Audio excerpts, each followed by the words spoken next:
నమస్కారం city news కి స్వాగతం. ముందుగా ముఖ్యాంశాలు.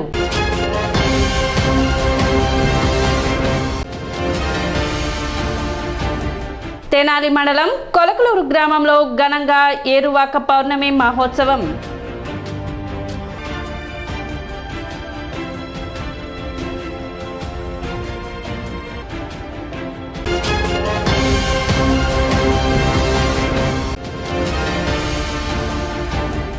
ఇచ్చిన ప్రతి ఒక్క హామీని కూటమి ప్రభుత్వం అమలు చేస్తుంది. పట్టణ టీడీపీ నాయకులు.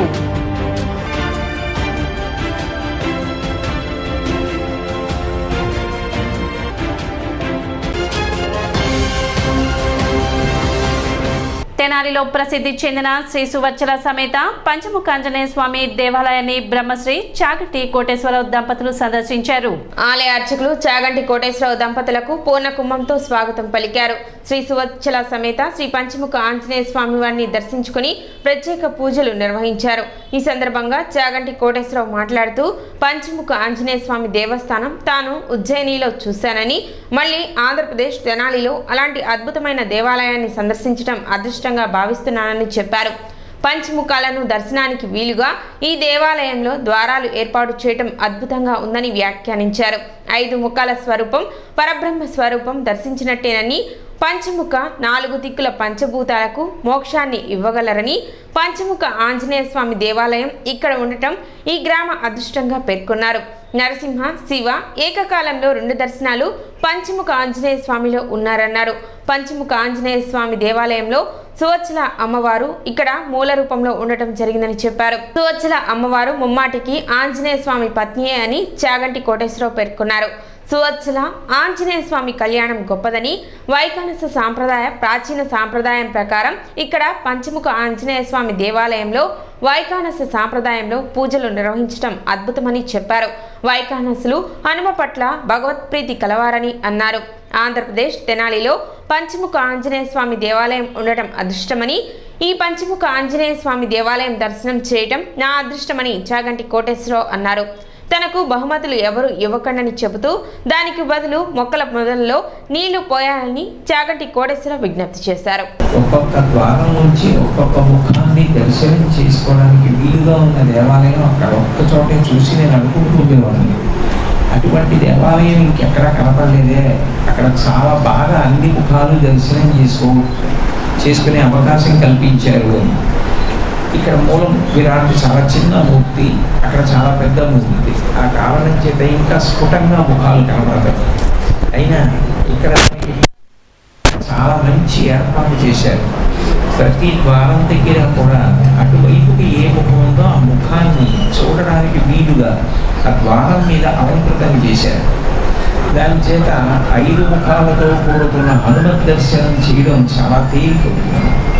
5 ముఖాలతో ఉండేవాడు పరమశివుడు కనుక సత్యోజాత అఘోర తత్పురుష వామదేవ ఈశానములని 5 ముఖములతో ఉంటాడు. మళ్ళీ 5 ముఖాలతో హనుమ ఉంటారు అన్న మాటకు అర్థం ఏంటంటే ఆయన పరబ్రహ్మ స్వరూపంగా పూజ చేయాలి. ఎవరు సృష్టికర్తయో, ఎవరు స్థితికర్తయో, ఎవరు ప్రళయకర్తయో ఆయన ఒక రూపాన్ని తీసుకుంటే దాన్ని పరబ్రహ్మం అంటారు. నిజానికి కాళ్ళు చేతులతో చూడడానికి వీలు లేని రూపాలుగా పరబ్రహ్మ 2గా ప్రకాశిస్తుంది అని చెప్తుంది శాస్త్రం. ఒకటి సూర్యబింబం. సూర్యబింబం సృష్టికర్త, స్థితికర్త, ప్రళయకర్త 3 కలిసినటువంటి స్వరూపం. అందుకే తిక్కన గారు భారతాన్ని ఆంధ్రీకరిస్తూ నిరజాకరములు నిష్టయించేసిన భవ్య తపంబు భవనంగా దిలసముఖాకి నందిత చక్రయుగ్మకంబులయురాగంబు భ్రూవనంగా హరి హర బ్రహ్మ మహానుభావంబు ఒక్కటింకాక కరగిన గట్టి అనగా అంటారు.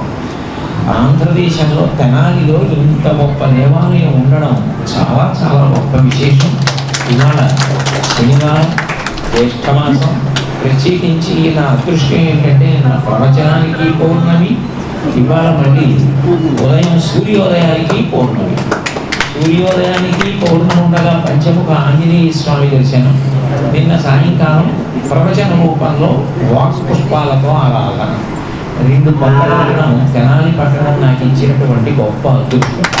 గడిచిన 5 సంవత్సరాల కాలంలో తెనాలి పురపాలక సంఘంలో కోట్ల రూపాయల నిధులు దుర్వినియోగం జరిగిందని, దీనికి బాధ్యులైన వారిపై చర్యలు తీసుకోవాలని ది తెనాలి పట్టణ మరియు పరిసర ప్రాంత అభివృద్ధి సంఘం డిమాండ్ చేసింది. శనివారం కొత్తపేటలోని కార్యాలయంలో ఎన్నికల అనంతరం సంఘం యొక్క తొలి సమావేశం నిర్వహించారు. ఈ సందర్భంగా తెనాలి ఎమ్మెల్యేగా గెలుపొందిన, మంత్రి పదవి పొందిన నాదెండ్ల మనోహర్ కు ఎంపీగా గెలుపొంది కేంద్ర పదవి పొందిన పెమ్మసాని చంద్రశేఖర్ కి సంఘం తరపున శుభాకాంక్షలు తెలిపారు. అదేవిధంగా తెనాలి ప్రాంత అభివృద్ధికి తమ సంఘం యొక్క సలహాలు కూడా తీసుకోవాలని విజ్ఞప్తి చేశారు. గడిచిన 5 సంవత్సరాలలో తెనాలి మున్సిపాలిటీకి మంజూరైన నిధులని పక్కదారి పట్టాయని, వేసిన రోడ్లపైనే రోడ్లు వేశారని, మొక్కలు నాటే కార్యక్రమం పేరుతో పెద్ద ఎత్తున అవినీతి జరిగిందని ఆరోపించారు. స్టేట్ గవర్నమెంట్ వచ్చిందేమో 18 కోట్లు, మున్సిపాలిటీ వారికి వచ్చిన ఆదాయం ఏమో 1,40,000 కోట్లు, 42 కోట్లు వచ్చిందని చెప్పారు.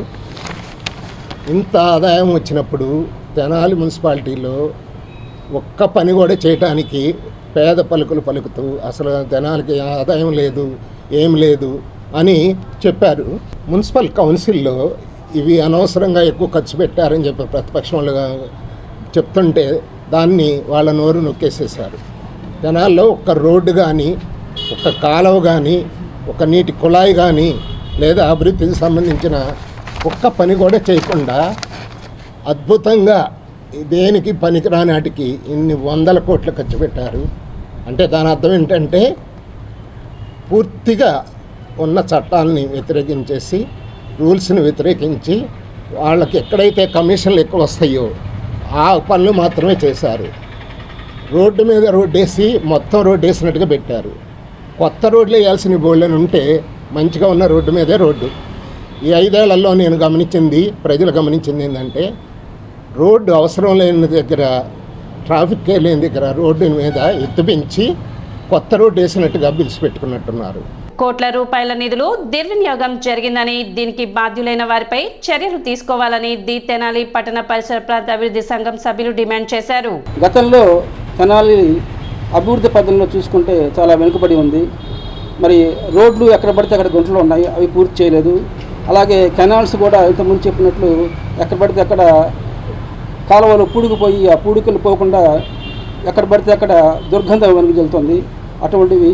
అలాగే ఈ మధ్యనే మన తెనాల్లో ట్రాఫిక్ సిగ్నల్ లైట్స్ పెట్టారు కానీ అవి ఇంకా నిరుపయోగంగా ఉన్నాయి. వాటిని కూడా పూర్తి ఉపయోగంగా తెచ్చి ప్రజలకు ఇబ్బంది కలగకుండా ఇప్పుడు వెంటనే చర్యలు తీసుకోవాలి ట్రాఫిక్ సంబంధించిన వారు. అలాగే తెనాల్లో ఇంకా అనేక సమస్యలు, మంచినీటి సమస్యలు ఉన్నాయి. అక్కడ పడితే అక్కడ ఈ మంచినీరు కూడా ప్రతిసారి డబ్బులు వసూలు చేస్తున్నారు కానీ దాదాపు అన్ని రోజులు పూర్తిగా ఎవరికి ఇళ్ళకి మంచినీరు రావట్లేదు.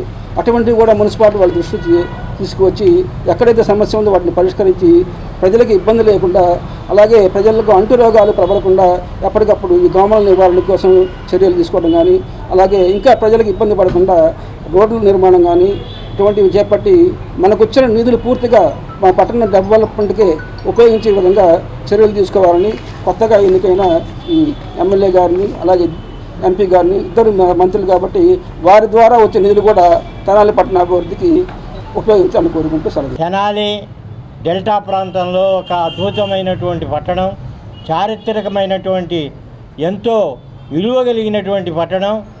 జిల్లాని పోగొట్టుకున్నాం, తర్వాత ఎంపీ పోగొట్టుకున్నాం మేము. ఇప్పుడు రాజధానికి ఒక ఖచ్చితమైనటువంటి పరిస్థితి వచ్చింది కాబట్టి, రాజధాని ఎటు అభివృద్ధి చెందుతుంది కాబట్టి తెనాలిని రాజధానిలో ఒక అద్భుతమైనటువంటి పట్టణంగా తీర్చిదిద్ది తెనాలి నుంచి రాజధానికి వెళ్ళటానికి 6 లైన్ల కనెక్ట్ చేయగలిగినటువంటి రహదారిని, రాజధానిలో త్వరలోనే రైల్వే స్టేషన్ను కూడా ఏర్పాటు చేస్తారు కాబట్టి తెనాలి నుంచి కనెక్షన్ ఇవ్వవలసిందిగా కూడా వారిని మన మనోహర్ గారిని మేము కోరడం జరిగింది. ప్రజలకు సురక్షిత తాగునీరు అందించేలా సీజనల్ వ్యాధుల పట్ల అప్రమత్తంగా ఉండేలా అధికారులు చర్యలు చేపట్టారు. స్థానిక మున్సిపల్ కార్యాలయంలో municipal commissioner, deputy డిఎంఎండ్ HO Annapurna ఆధ్వర్యంలో సచివాలయ ఉద్యోగులు మున్సిపల్ అధికారులతో తాగునీటి పైపుల లీకేజ్, సీజనల్ వ్యాధులపై సమీక్ష సమావేశం నిర్వహించారు.